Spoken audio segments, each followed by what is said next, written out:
Where have I come today? I have come to the Great British Car Journey, which is over. Well, this particular venture anyway. Because the occasion is the 70th anniversary of the launch of the Morris Minor Traveller. Now, if that captivates you, this enthralling milestone, do stay tuned.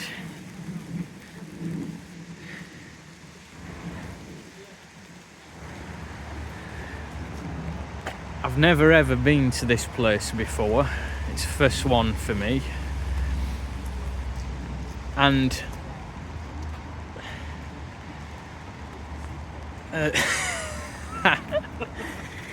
that's Ian doing a good impression of one of them pantomime dancers. These are some of the cars you can drive as part of this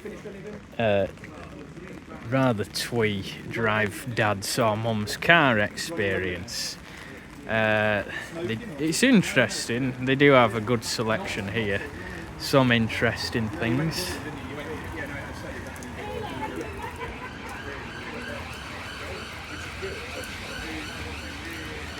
And this is all on their website. I've no knowledge or affiliation to it whatsoever. But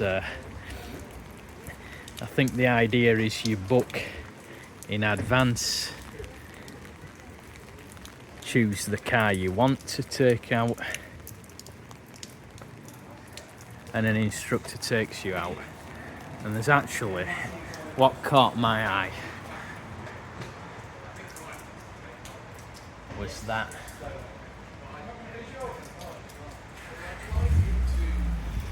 a late Chrysler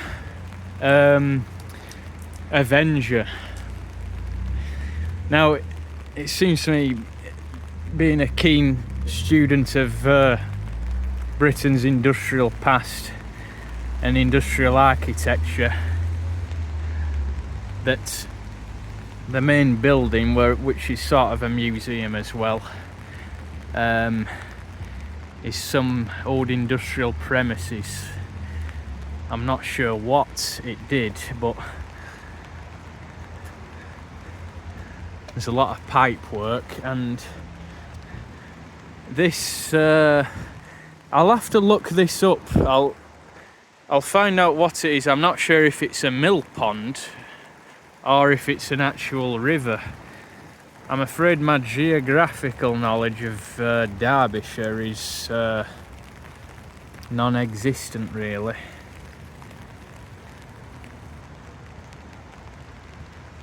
But it was evidently important at some point.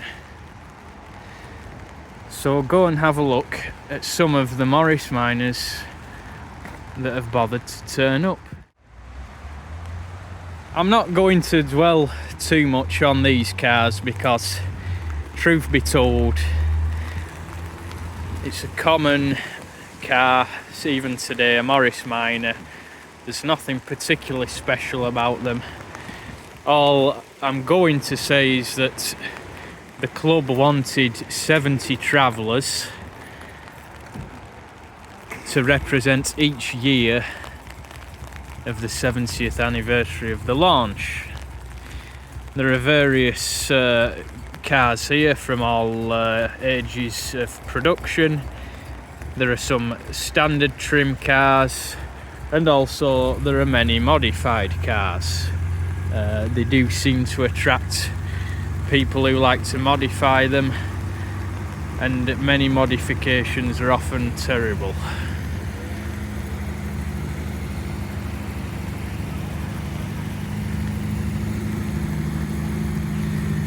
This is a very nice example, freshly restored, and it could be yours because it is up for sale.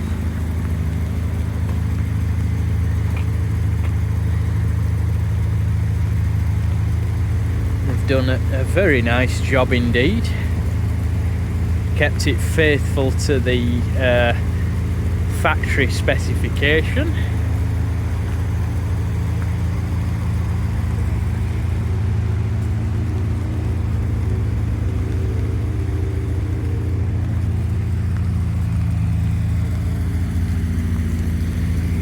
It will actually be a similar year to mine.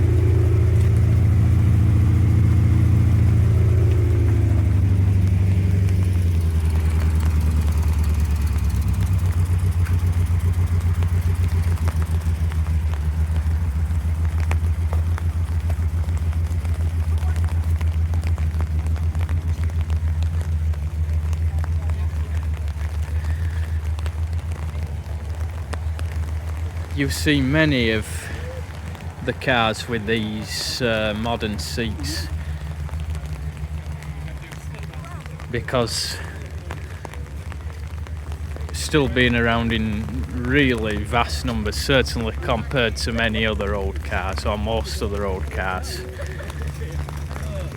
They are well catered for spare parts and people selling upgrades and all sorts of things for them, because it's evidently a business opportunity.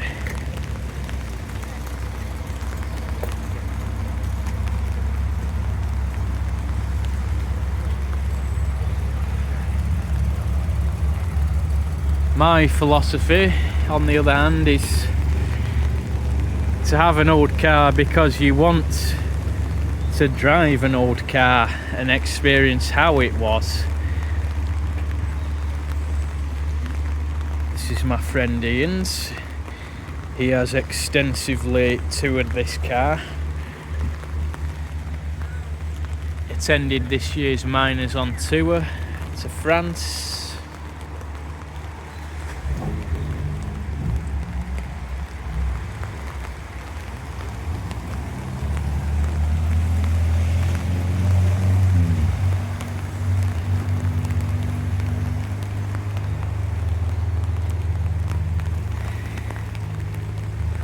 There will be plenty of other videos on YouTube about this, so I'm trying to show a few of the other interesting things that other folk may not have picked up on.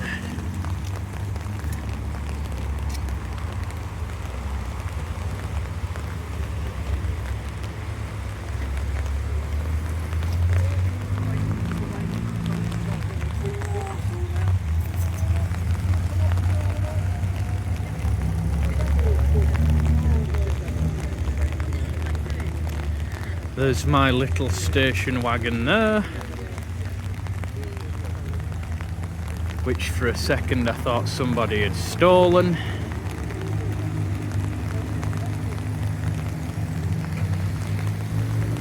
But no, it was just one in the same colour.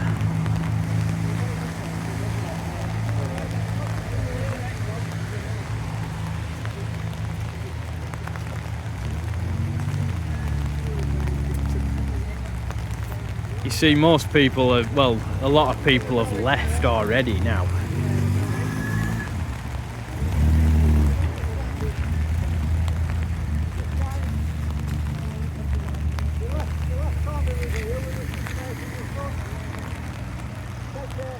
And it's not even particularly late in the day.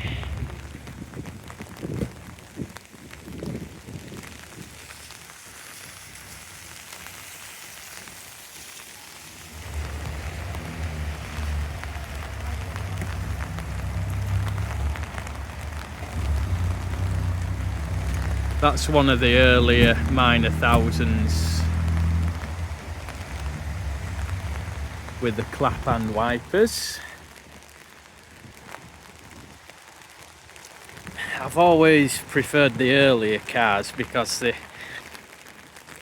you know, they're more, they're just more sort of the time.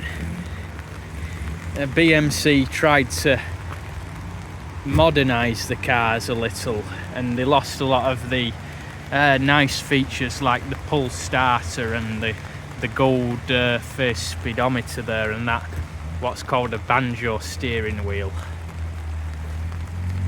I also think these earlier cars, sort of pre-1965, were a lot better built as well.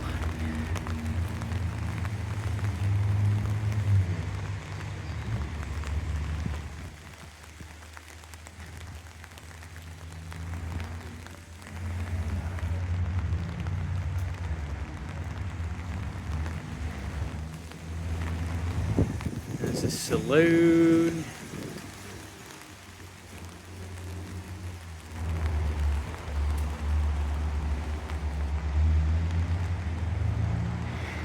Now this is quite possibly one of the oldest minor travellers here, being a split screen example.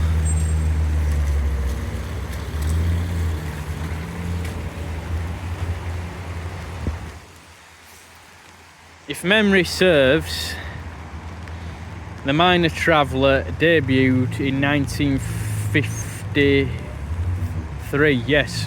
Well, I don't need to even think about it because 70 years is 1953. So that would mean it was a Series 2 with the cheese grater grille in the first incarnation. And that split screen there is a late Series 2 with the slatted grille, originally powered by an 803cc engine. A wretched little unit, a wretched car as they were made. I had one about 10 years ago, and that is in some of my very first videos on this channel. And I was glad to see the back of it. But I always promise myself a later one from a specific year with the nice two-tone seats and earlier features, but better mechanicals when they really updated the oily bits and made it into the car it always deserved to be.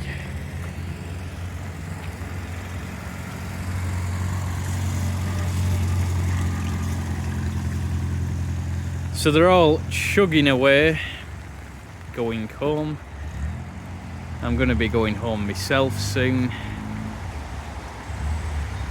because I've had enough.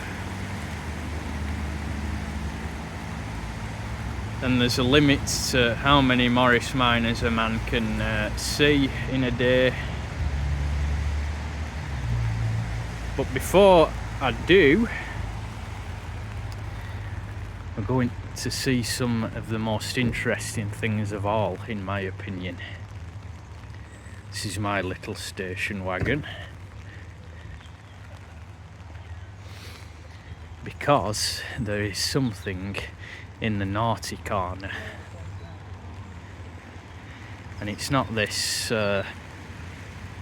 thing, whatever it is. Not that dinosaur. There is something in the naughty corner, which is what we're going to see.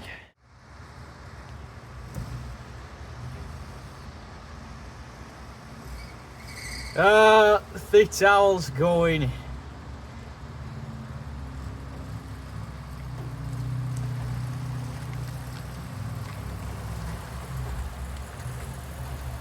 They're all going.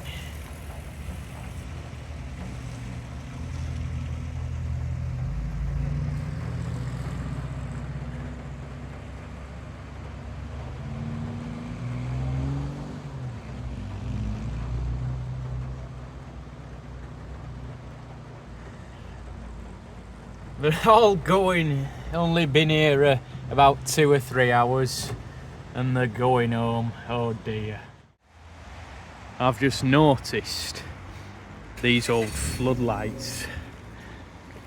Not many people know what they are, and I hope that they get left in situ as they are.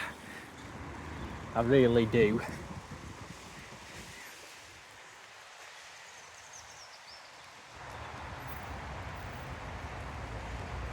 because they are made, or were made, by the firm of Benjamin, the Benjamin Electric Co.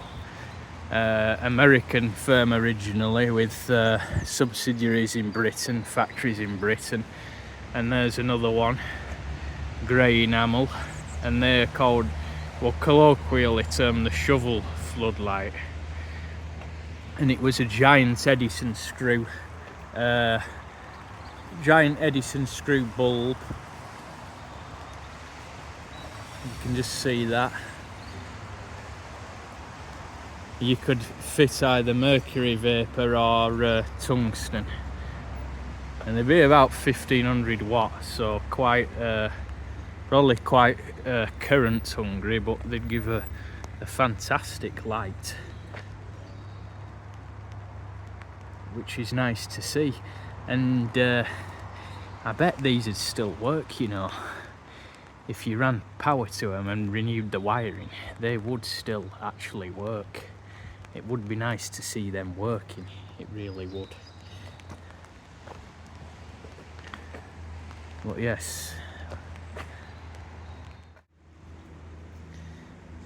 Well, this is why I'm interested in these old buildings and premises, because you never know what you're going to find, and there's always a good chance there'll be something derelict, forgotten and interesting, like these old light switches.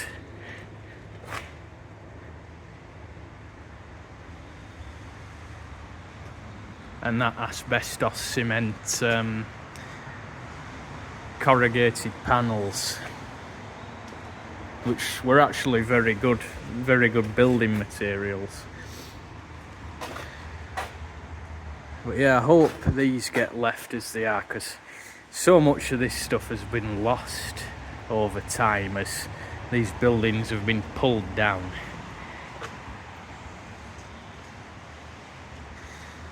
I digress anyway. So here it is. I think this has got to be the star of today's rally. Quietly tucked away or abandoned in a corner.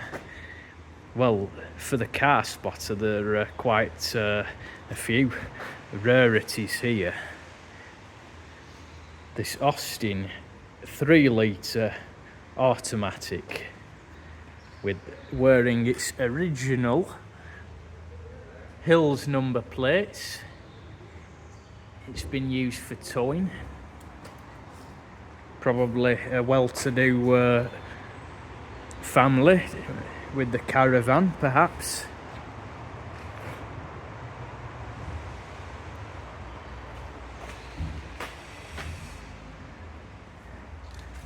Sort of nice. Well, I don't like that term barn find, because it's not a barn find, it's just been put in here and left. But the Austin 3-litre, they were meant to replace the Westminster range, the A110 Westminster. Same engine and a very, very similar dashboard. But they were quite a sales disappointment, really, which is a pity.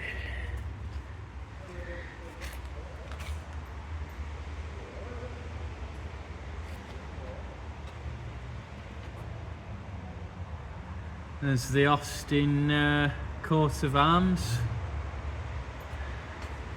a knight of the road.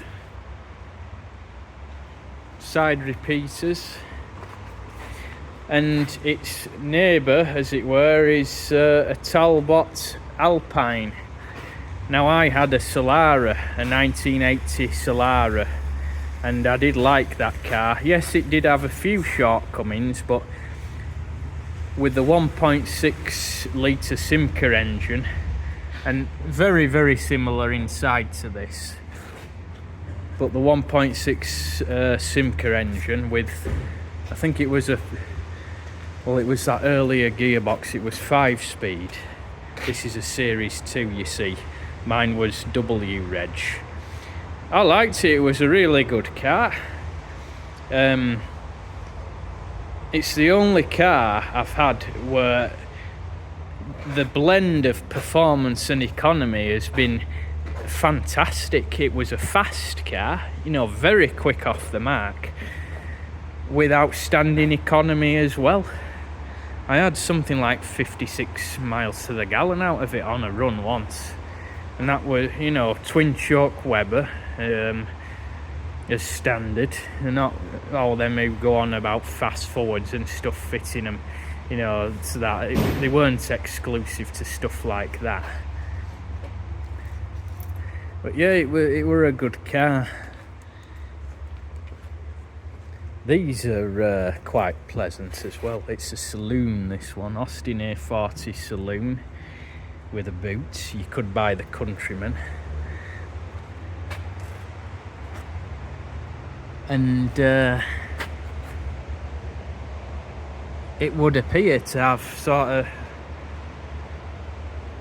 I don't have any experience of these cars, but it looks like they don't have window winders, and it's this handle there on the actual glass.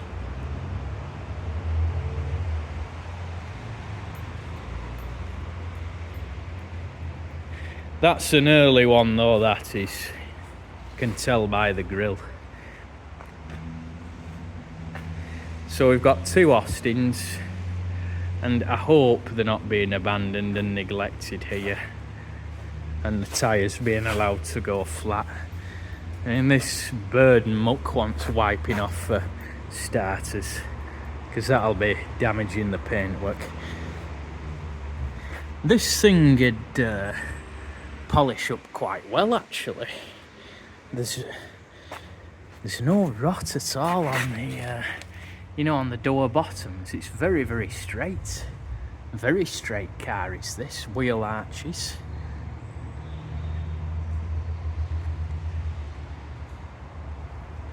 This wants some TLC, it really does. At least it's indoors though, eh? Moving on to what I can only presume, and I don't like to be presumptuous, but these must be what are deemed to be more modern classics. Well, certainly, when did you last see a Ford Orion? Which I believe were just a booted Escort, a bit, perhaps a bit more expensive than an Escort, and with a boot instead of a hatchback. So there's a mystery car under a cover.